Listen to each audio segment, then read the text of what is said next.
one of the initial hurdles that faces beginning readers of Russian literature is that they don't know what to make of Russian names.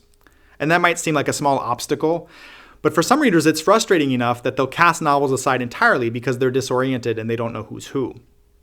So I thought that if I provided enough intro and context, you might be persistent through that initial stage of confusion and arrive at the point where you know who's who and understand the events that involve them. So Russian names come in three parts. There's a first and given name, then there's a patronymic, which is a form of the father's name, and then there is a family name. If you open any good edition of the Brothers Karamazov, for example, and look at the top of the character list, you'll see Fyodor Pavlovich Karamazov, who is the father of the brothers in the title. Fyodor is his first or given name, and that's just the Russian version of the name Theodore. Pavlovich is his patronymic. It means son of Pavel, which is just a Russian version of the name Paul. And then Karamazov is his family name. Karamazov has some symbolic significance of its own, but we can leave that for later. Now, anyone in Fyodor Pavlovich's immediate family would share his family name. So that's true of all three of the sons that we've already talked about elsewhere, Dmitry, Ivan, and Alexei.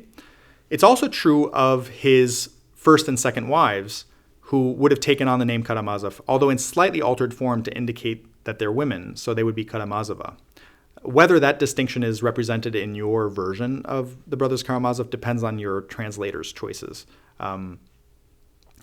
Ironically, both of Fyodor Pavlovich's wives actually share a patronymic, even though their fathers are not the same person. This is because the stable of Russian names is relatively small, and some names are very common. And so both his first and second wife have the patronymic Ivanovna, which means daughter of Ivan. That Ovna form or Yevna form is what indicates daughter of. That Ovich form or Yevich form is what indicates son of. So in the case of the three sons in the Karamazov family, they not only share a family name, but they also share a patronymic because, of course, they are the sons of their father, even though their mothers are actually not the same. So it's Dmitry Fyodorovich, Ivan Fyodorovich, and Alexei Fyodorovich. If that were the only difficulty with these Russian names, you could probably get over it pretty quickly because we have this kind of pattern in the West as well. We have first names, middle names, last names, and we know when they're used. The complication is that this three-part structure is rarely used when people address each other. So formal address in Russian typically involves the first name and the patronymic. So if I wanted to be respectful of someone who was my social superior or in a position of authority over me, that's how I would address that person. When I was in Russian school, I spoke to my teachers by first name and patronymic. I rarely knew their last names. So what do you do if you're not addressing someone formally, though? If you're affectionate with them, or if you're trying to be dismissive of them, or if you just want to indicate some connection that's beyond the most formal? Well, there are many choices here. Most of them involve nicknames of the first or given name. There are some exceptions to that, though. Like in some contexts, people might use last names only, family names only. This is common in, say, military contexts or like among kind of adolescent or young men. Think of a sports team. We do this in English as well, calling somebody Murphy. That happens some. More rarely, you sometimes get people referred to by their patronymic alone. But in order to have this work, it depends on a lot of context clues that indicate who you're talking about. And it typically only comes up with very famous figures. So Lenin actually is sometimes referred to by his patronymic alone, Ilyich. And when people do this, it tends to be almost reverential because the idea is that that's all you have to refer to identify who it is you're talking about.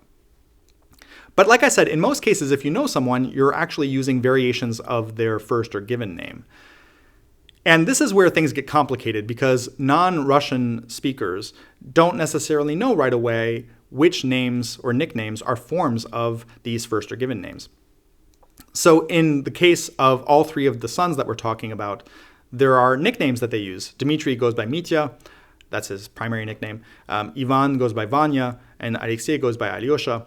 But there are many further nicknames that are based on those nicknames. So if you look at the list in Pavir and Volokhonsky of nicknames given to Alyosha, you get like Alyoshenka, Alyoshka, Lyoshka, Lyoshenka. Now, again, once you realize that these are all referring to the same person, it's not hard to keep them sorted. But for many people, there's this obstacle to that, right? You're initially confused, and you find yourself wondering every time a new name or new version of a name is introduced, whether you're talking about a new character or a relabeling a familiar one. So the strategy that I would encourage you to take is simply to be patient with yourselves and to assume that if we're in mid-conversation, the name that you just encountered is probably a label for someone you've already met, and to allow yourself to be momentarily confused. Now, you may also want to keep a list of characters for yourselves, or at least refer back religiously to the character list at the front of your edition. That will also help to orient you. Eventually, you will get a feel for this. You'll get a sense of who exactly goes by which names.